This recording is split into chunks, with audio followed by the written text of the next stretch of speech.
Hello everyone, welcome back. Today I'm going to be doing a review of the 2010 K-drama Dong Yi, otherwise known as The Jewel in the Crown. So I'm going to just do a brief summary of what this drama is about, and then we'll continue on. So Dong Yi is a K-drama about a concubine called Suk Bin, who was the royal concubine of King Seokjong in the Joseon era. And it follows the story of her from like being a lowly like washer maid all the way to becoming the king's most like favored concubine. And she has a very, very depressing like origin story, and so the drama is not just about her relationship with the king, but it's also about how she reconciles herself with the tragic fate that she's been handed. And one thing about historical dramas like this, like the way I'm describing it, is that fate is a very, very important marker to identify like how the drama is going to grow.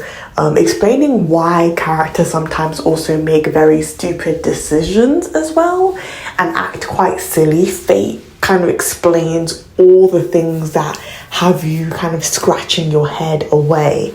And this is definitely one of those dramas. So if you want to check it out, it's 60 episodes. They run for like an hour each.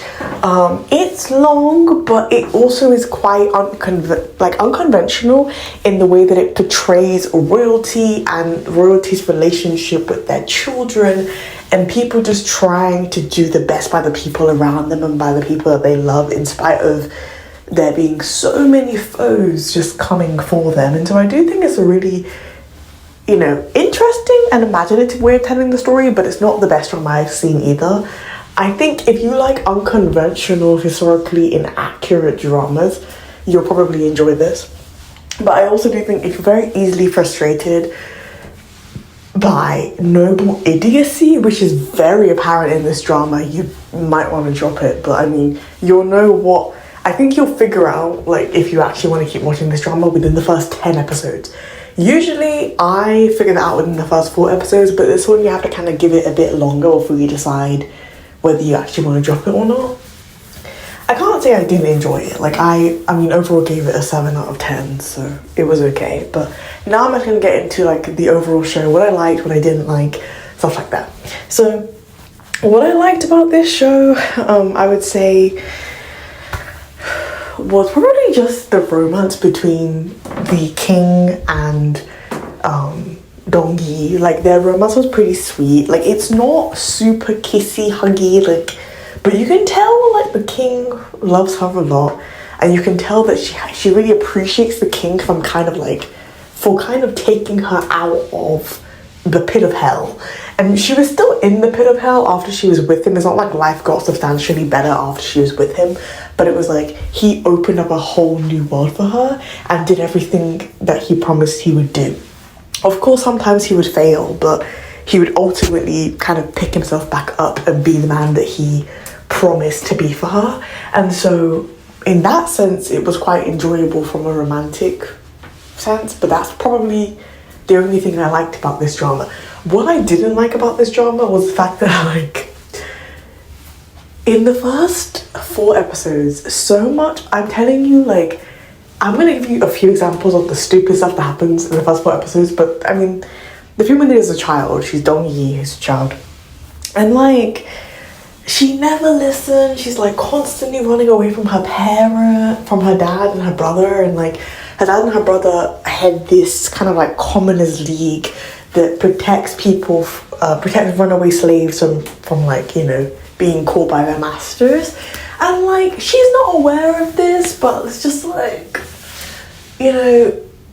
she's so stuck and caught as like a child on wanting to be like a noble lady and dress like a noble lady that like she just ends up doing a lot of like stupid things. And like, the few examples I'm giving you is pretty much her just continuously running away within this first 4 episodes when really she should just stay put. And I kind of understand why she finds a way in these first 4 episodes. They explain it by saying that, like, her fate is that of, like, a queen, and so she acts like that as a child because she knows inherently that she's not just a commoner. Because a common theme in this drama is that, you know, commoners are treated quite badly, and there's, like, a really, really terrible classism here, and the nobles treat commoners really badly, and that sometimes people who are common are actually more noble than the noble people. But, I mean, still, even with that, that was so irritating. It became less irritating, that aspect of her noble idiocy character became less irritating as she got into the palace. But one thing that I could say that I didn't love was the fact that, like, her noble idiocy within the realm of, like, a harem and women really trying to, like, kind of, like, vie for power really made no sense, because it's just like, you're not defending yourself enough. And it only really became sensible, or kind of, like, made any sense of sense towards the end of the drama, when she had decided to kind of, like, sacrifice being queen to make sure that her son and the crown prince that was the queen's son could be equal, kind of, like, and not vie for power, which is kind of cool. It's like, that's okay, but everything else that you've been doing while being a noble idiot hasn't really been the most fun thing to watch. You just kind of like, you need to be cattier, because she's not catty enough within the environment that she's in, especially because of how many things she's been through. And, like, the only reason she survives in this drama is because of fate, even though this drama tries to also make a claim that, like, she's fighting fate and fate's not fighting her. But it seems like people are very, very willing to help her, and somebody's always there to help her. Someone's always there to save somebody. Like, okay, the second male lead, played by Ba Soo-bin, he, like, dies in the first 4 episodes, and then, like, is somehow revived by this clairvoyant man.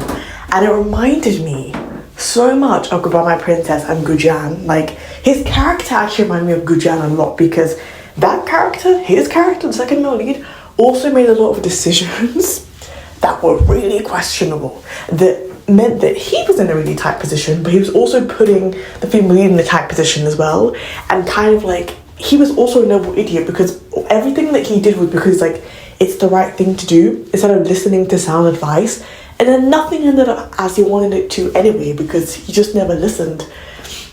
I wanted to do the good thing, and sometimes a good thing, especially in the context of, like, a historical drama like this, is not the right thing. And so him and the female lead were actually really similar characters, and I've side-eyed them throughout a lot of the drama. I was just kind of like, what are you doing? Like, really, really questionable stuff. Have I even said what I liked about the drama? Okay, the romance aspect, like, that's really what I was leading up to and what I enjoyed when I was watching this drama. But, like, it was a really frustrating watch. And the thing is, this drama is from 2010. If you know anything about C-dramas, gay dramas, J-dramas, dramas from the 2000s and 2010s are just full of every single kind of trope you can imagine. This one doesn't really have miscommunication in it, but it has noble idiocy. And noble idiocy is one of those tropes that really annoys me, because it's like, get on your feet and get going, because this isn't the time to try and be, like, the best person ever. Like, really, for real. Like, oh my lord. Politically, like, this drama was interesting.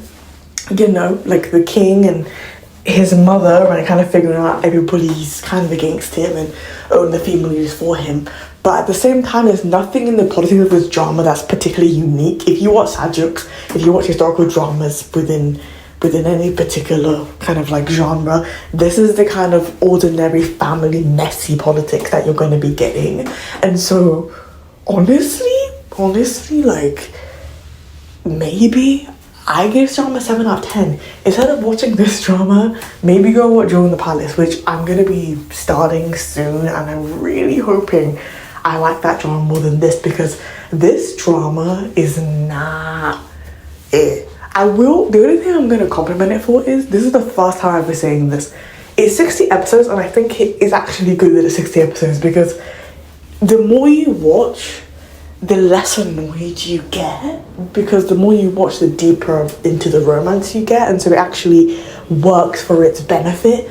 But at the same time, there are a lot of frustrating things. But it's like, it was kind of like watching a car wreck and not being able to look away.